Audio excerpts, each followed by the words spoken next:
Bonsoir à tous, je suis ravie de vous retrouver en ce mardi 24 février pour votre journal sur TV Vendée. Au sommaire, ce soir, le Salon de l'Agriculture a ouvert ses portes ce week-end à Paris. Aujourd'hui, place à la journée de la Vendée dans un contexte particulier, pas de bovins, mais avec un espace élargi pour le département. Au Sables d'Olonne, une barge historique semblable à celle du débarquement a été sortie de l'eau. Un important chantier de restauration débute pour préserver cette pièce du patrimoine maritime. Et puis à Nieul-sur-Lotise, les résidents de l'EHPAD Aliénor d'Aquitaine poursuivent leur aventure littéraire. Après un premier ouvrage, un second livre est en préparation pour transmettre leurs souvenirs et la mémoire du village. Le Salon de l'Agriculture a démarré ce week-end à Paris, une édition particulière marquée par l'absence de bovins, mais avec une forte mobilisation des filières locales. Ce mardi était marqué par la journée de la Vendée avec notamment le concours du mouton vendéen, emblème de l'élevage départemental. Nous sommes un peu endeuillés, j'ai envie de dire, avec ce salon d'agriculture, sans nos bovins, sans nos volailles. Mais tant que nous protégions quand même les filières et que nous faisions quand même acte de présence, que nous soyons là pour montrer combien nous voulons soutenir cette indispensable agriculture pour nos territoires ruraux, et la Vendée en particulier, c'est ce qu'elle doit aux agriculteurs. Chaque année, le mouton vendéen est une spécificité, et c'est grâce au mouton vendéen que nous avons le droit justement d'être dans ce hall numéro 1, le hall le plus réputé du salon. Il est important qu'à Paris, nous montrions cette force de nos agriculteurs et aussi de notre pêche. Je voudrais aussi rappeler que tout à l'heure, j'étais avec nos pêcheurs. C'est aussi une des caractéristiques de la Vendée qui a son Atlantique sur le bord. Et donc, vive cette Vendée qui travaille et qui nourrit les populations. Et la Vendée ne mise pas seulement sur l'élevage. Le département profite cette année davantage d'espace pour présenter ses atouts. Un stand de 100 mètres carrés consacré au tourisme a notamment pris place près de celui de l'association des épicuriens vendéens. Cette dernière rassemble des passionnés des produits du terroir. On s'est dit, en travaillant beaucoup à Paris, finalement qu'il n'y avait pas de stand vendéen au Salon de l'Agriculture. Et on s'est dit, il y a une place à prendre. Donc on a monté ça en 2023. On a pris 5 tonnes de produits vendéens, du bocage au littoral, et finalement avec la passion, avec l'envie, on a créé cette association pour faire la promotion des bons produits de chez nous et surtout des producteurs. On voulait raconter une histoire au-delà du produit, on voulait vraiment que nos producteurs soient représentés, nos petits ostréiculteurs, nos vignerons, nos éleveurs, on voulait vraiment qu'ils soient mis à l'honneur au plus grand salon agricole d'Europe. On cherchait une complémentarité entre tourisme, animation, restauration. Donc nous on gère la partie restauration avec les produits, mais on avait besoin de cette collaboration et de cette complémentarité avec le tourisme, parce que finalement les gens aussi viennent aussi pour découvrir la Vendée, pas que sur le goût, même si c'est la porte d'entrée, mais justement après pouvoir se dire où est-ce qu'on peut aller en vacances. Et donc là la partie tourisme appartient au département à Vendée Expansion pour ça, et donc c'est une belle complémentarité entre nous. Hier, le port des Sables d'Olonne a été le théâtre d'une opération peu commune. Une barge de débarquement semblable à celle utilisée lors du débarquement de Normandie a été mise à sec. Si elle peut encore naviguer, son état s'est fortement dégradé avec le temps. Un chantier de restauration de 3 à 4 mois démarre donc dès maintenant, financé en partie grâce aux dons recueillis par la Fondation du patrimoine. On est tous un peu passionnés de cette période-là et du matériel qui est arrivé à cette période-là, parce qu'à l'époque c'était vraiment une révolution entre les amphibies, les avions, les bateaux. C'était vraiment, il y avait une invention par semaine presque. Donc on s'est dit du fait que ce navire est vraiment un des derniers rescapés de cette époque-là.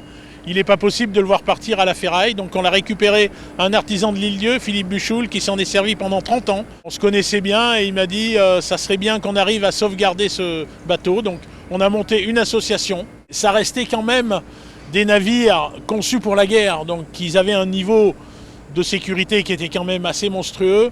Avant qu'un navire comme ça coule, il aurait fallu beaucoup plus de dégâts, mais elle est quand même constituée de 12 caissons et étanches.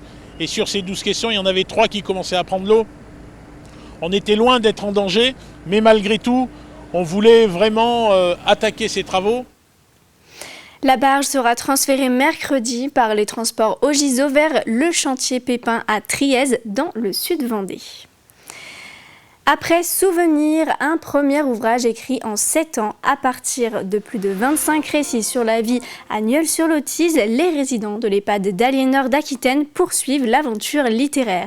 Un second livre est en cours d'écriture et un troisième est déjà dans les esprits. À l'initiative du projet, l'animateur François Le Thor accompagne ce travail de mémoire collective. Autour de lui, d'anciens agriculteurs, mères au foyer ou ouvriers avec une même ambition, laisser une trace et transmettre leur histoire. Reportage Jeanne Bell. Tout le monde assis À 96 ans, Pierrette contribue à la parution d'un roman. Avec les autres résidents de l'EHPAD, elle utilise ses souvenirs pour faire un récit réaliste de la vie d'une famille de Nieul-sur-Lotise. C'est notre jeunesse, nous, on a passé des années de guerre. On a vécu toutes ces années du livre. C'était nos années, notre jeunesse à nous. Pour les résidents, ce projet permet de remplir plusieurs objectifs. C'est ça qui amène beaucoup d'argent à l'amicale des résidents, qui permet de payer une partie des voyages, des sorties. Le but, c'est quand même aussi de rassembler les gens une fois par semaine. Tous ceux qui peuvent venir, on est toujours entre 18, 20, 22. Et ça fait passer un après-midi et chacun donne son avis sur toutes ces choses. Une fois par semaine, François accompagne les résidents dans l'avancée du projet. Rachel, qu'est-ce que va me dire Janine? Bah oui. Je me mets en scène, je fais un peu comme au théâtre. Je dis qu'est-ce que vous en pensez? Les mots choisis par les résidents, ce sont ceux qui sont présents dans le roman. Moi, je ne suis que la plume, que les doigts qui tapent sur le clavier de l'ordinateur pour saisir les mots, les phrases. Et ces personnages-là vivent ce que les résidents ont vécu. Alors, on parle de la chasse aux alouettes, on parle du travail de l'épalettage des mogettes, le travail que faisaient les jeunes pour gagner un peu d'argent. Après avoir réalisé un premier tome, l'équipe se concentre sur la suite de l'histoire dans un deuxième ouvrage. L'AMFR de Chantonnay a franchi une nouvelle étape dans l'accompagnement de ses élèves en organisant pour la toute première fois un forum dédié à l'orientation post-bac. Une initiative qui permet de créer un pont direct entre la formation initiale et le monde professionnel. Pour cette grande première, l'événement a rassemblé une cinquantaine d'élèves de la filière SAPAT, service aux personnes et animation dans les territoires, allant de la seconde à la terminale. Face à eux, une vingtaine d'exposants ont répondu à l'appel, offrant un panorama complet des débouchés du secteur. C'est la première fois qu'on organise un forum de l'orientation au sein de la MFR. Avant, on faisait venir un par un des professionnels, des structures pour expliquer au terminal. Et en fait, on trouvait ça dommage que le parcours de l'orientation ne commençait pas dès la seconde. Donc on s'est repositionné, on s'est dit autant faire venir tout le monde sur un même jour. J'ai eu peu de retours négatifs. La plupart étaient très contents de venir et sont très contents du retour à chaud que j'ai eu de l'organisation. Donc à voir pour les futures années à peut-être développer ce forum et à le proposer pour des personnes extérieures à la MFR de Chantonnay. À Talmont-Saint-Hilaire, 21 salariés en chantier d'insertion ont décroché leur diplôme de prévention et secours civique de niveau 1. Tous sont bénéficiaires du RSA et engagés dans un parcours de retour à l'emploi. Pour certains, il s'agit d'un premier diplôme obtenu après 7 heures de formation avec la protection civile. L'initiative est soutenue par le département qui investit 7 millions d'euros dans les actions sociales et permet chaque année à une cinquantaine de salariés d'en bénéficier. Ce premier diplôme, déjà pour nombreux d'entre eux, c'est un premier diplôme puisque c'est souvent des personnes qui n'ont pas eu beaucoup de formation. Donc c'est important et on est fiers de pouvoir leur attribuer ce diplôme. Et puis c'est un diplôme qui peut leur servir alors dans leur vie d'entreprise, autour de leurs collègues salariés, mais aussi dans leur vie de tous les jours, dans leur famille. Ils peuvent apporter les premiers secours à des personnes en difficulté. C'est important aussi de pouvoir pouvoir leur dire qu'ils sont capables d'avoir un diplôme au bout de 7 heures de formation. Au niveau de leur CV, après, dans le cadre d'une embauche, ils peuvent faire valoir ce diplôme au niveau de leur candidature. C'est par le biais de notre travail qu'on nous a dit que ça pourrait être bien parce qu'on travaille sur des chantiers avec des appareils en pleine chaleur, en plein hiver. Il peut y avoir un de nos collègues qui peut tomber dans les vapes ou qui a un problème avec un appareil. On sera là pour donner les premiers secours. Je pense que c'est intéressant.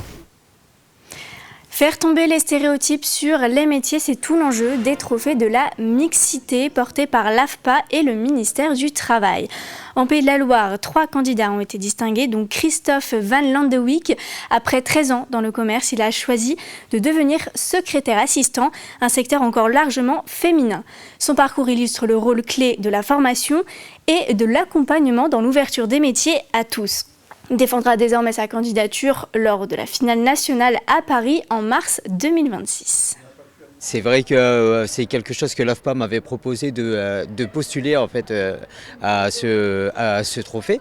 Étant un homme dans un métier principalement majoritairement féminin. Donc voilà, je me suis dit pourquoi pas, je vais tenter ma chance. J'ai mes collègues aussi de formation qui m'ont un peu poussé à le faire. Donc voilà, très heureux d'en être là maintenant. Résultat le 3 mars sur Paris. On verra si oui ou sinon, mais après, dans tous les cas, c'est quand même bien que ce genre de choses se produisent et puis qu'il y ait de la reconnaissance également derrière. Regardons à présent le temps qui nous attend demain. La journée sera de nouveau ensoleillée sur l'ensemble du département avec des températures très douces pour la saison, 9 degrés dans les terres et jusqu'à 12 degrés le long de la côte. Et c'est la fin de ce journal. Je vous donne rendez-vous demain pour un nouveau point sur l'actualité. En attendant, très bonne soirée sur TV Vendée. Où je m'entendais en écho à la fin.